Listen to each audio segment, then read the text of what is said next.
Supreme court के वकीलों ने भरी है हुंकार। प्रधानमंत्री नरेंद्र मोदी भले ही जीत का जश्न मना रहे हैं, लेकिन मुख्यमंत्री नहीं बना पाएंगे।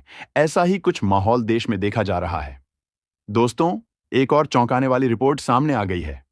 अभी मैं आप सभी लोगों को सुप्रीम कोर्ट के वकीलों की हुंकार दिखाने जा रहा हूं, जहां पर सुप्रीम कोर्ट के वकीलों ने हुंकार भरी है कि बिहार विधानसभा चुनाव रद्द होगा। फिर से चुनाव की तारीखें होंगी और फिर से चुनाव होगा। यानी कि वकीलों ने कमर कस ली। बस कुछ दिन का इंतजार है। लेकिन इसी बीच एक बड़ी रिपोर्ट सामने आ गई है। चौंकाने वाली खबर सामने आ गई है, जब आरजेडी को बीजेपी से ज्यादा वोट मिले हैं। लगभग 15 लाख वोट ज्यादा भाजपा से आरजेडी को मिले हैं। जरा गौर से सुनिएगा, बहुत बड़ी खबर है। वोट के मामले में आरजेडी आगे है और सीट के मामले में बीजेपी आगे कैसे हो सकती है? जरा इस रिपोर्ट को देखिए, इस खबर को देखिए। अभी मैं आपको वकीलों का बयान दिखाता हूं, लेकिन उससे पहले इस खबर को देखिए, जहां पर भाजपा से 15 लाख वोट ज्यादा आरजेडी को मिले हैं। और वोट ही नहीं, बल्कि वोट शेयर में सबसे आगे आरजेडी है। लोगों ने सबसे ज्यादा लालटेन का बटन दबाया है। जरा गौर से देखिए, खबर भी सामने आ गई। हवा भाई, बात नहीं कर रहा हूं। जरा यहां पर देखिए, लिखा है वोट शेयर में सबसे आगे है आरजेडी। सबसे ज्यादा लोगों ने लालटेन का बटन दबाया। आरजेडी भले 25 सीटों पर सिमटी, पर भाजपा से 15 लाख ज्यादा वोट मिले। अब जरा गौर से देखिएगा, सबसे ज्यादा लोगों ने लालटेन का बटन दबाया है, लेकिन सबसे ज्यादा सीटें भाजपा को कैसे मिल गईं? यह सबसे बड़ा सवाल है। यानी कि इसी चुनावी धांधली और बेईमानी को लेकर के सुप्रीम कोर्ट के वकीलों में भयंकर नाराजगी देखी जा रही है। सुप्रीम कोर्ट के वकील नाराज हैं। सुप्रीम कोर्ट के वकील कह रहे हैं कि अगर मुझे विपक्ष का साथ मिल जाए तो मैं इस चुनाव को रद्द करा दूंगा। और कोई छोटे मोटे वकील नहीं है। यह वकील हैं महमूद पराचा साहब, जिन्होंने ईवीएम के खिलाफ दिल्ली में बहुत बड़ा आंदोलन किया, जिन्होंने सीना ठोक कर कहा कि लाइए 40, 50, 100, 200 ईवीएम मशीनें हमको दे दीजिए। हम भरी अदालत में चुनाव आयोग के दफ्तर में चौक चौराहे पर उन ईवीएम मशीनों को हैक कर देंगे। लेकिन चुनाव आयोग की हिम्मत नहीं पड़ी कि चुनाव आयोग महमूद पराचा साहब को ईवीएम मशीन दे दें। यानी कि देश में महमूद पराचा साहब की टीम, जिसमें भानु प्रताप साहब भी हैं, कई बड़े वकील हैं, और इन वकीलों ने चुनाव आयोग को कई बार धमकी दी है कि लाइए ईवीएम मशीन, हम उसे हैक करके दिखा देंगे। लेकिन चुनाव आयोग डर गया।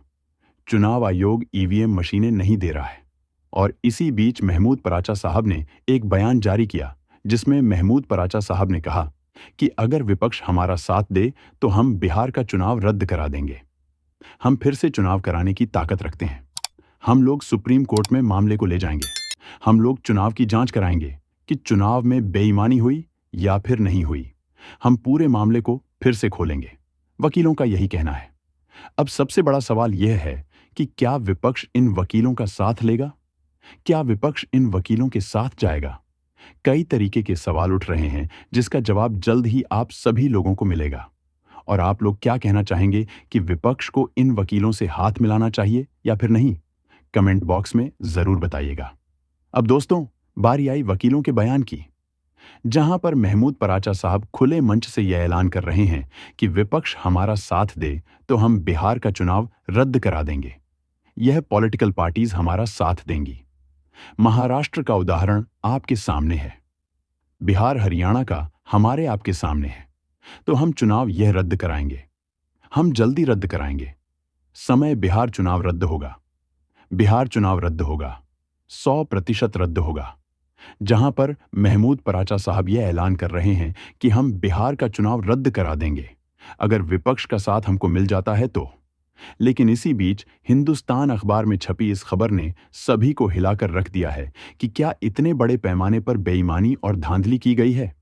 एनडीए की सरकार बनाने के लिए क्या सच में प्रधानमंत्री नरेंद्र मोदी और चुनाव आयोग मिलकर लोकतंत्र का गला घोंट रहा है? अब दोस्तों, जरा देखिए, हिंदुस्तान अखबार में छपी इस खबर को देखिए। लिखा भी है, आरजेडी भले 25 सीटों पर सिमटी, पर भाजपा से 15 लाख ज्यादा वोट मिले हैं। दो तरीके से नंबर 1 है आरजेडी।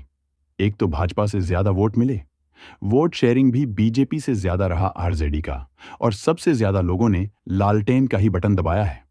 लेकिन बावजूद इसके आरजेडी को कम सीटें आईं। जरा देखिए, यहां पर लिखा भी है, खबर भी मैं आपको दिखा रहा हूं। वोट शेयर में सबसे आगे है आरजेडी। लिखा है, वोट शेयर के लिहाज से देखा जाए तो आरजेडी इस चुनाव में सबसे आगे रही। सबसे ज्यादा सीटों पर लड़ने की वजह से आरजेडी का वोट शेयर भी सबसे ज्यादा रहा। आरजेडी को 23% वोट शेयर हासिल हुए हैं। वहीं भाजपा इस मामले में उससे करीब 3% पीछे पीछे रही, जिसे 20.8% वोट मिले हैं। इस मामले में जेडीयू तीसरे स्थान पर 20.8% वोट शेयर हासिल हुए हैं। नीतीश कुमार की पार्टी को 1925% मतदाताओं ने चुना।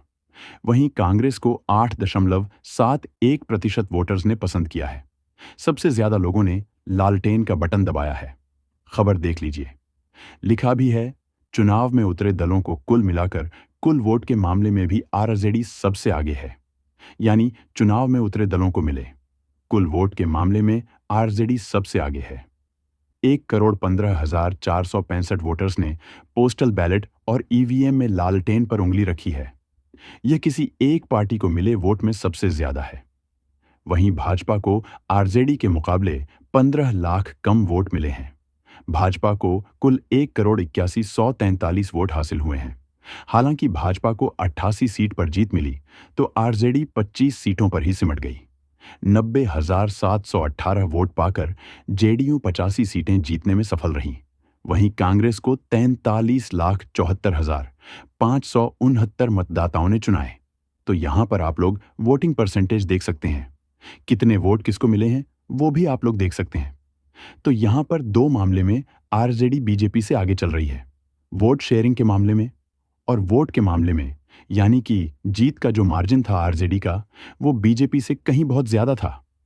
बीजेपी के कई ऐसे प्रत्याशी हैं जो 27 वोट से जीते, कोई 30 वोट से जीता, कोई 500 वोट से जीता, कोई 1000 वोट से जीता। लेकिन वोट सबसे ज्यादा लालटेन को पड़े हैं।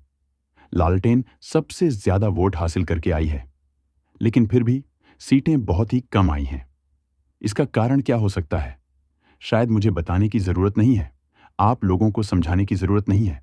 आप सभी लोग अच्छी तरीके से जानते हैं कि यह कांड कैसे हुआ, यह खेल कैसे खेला गया।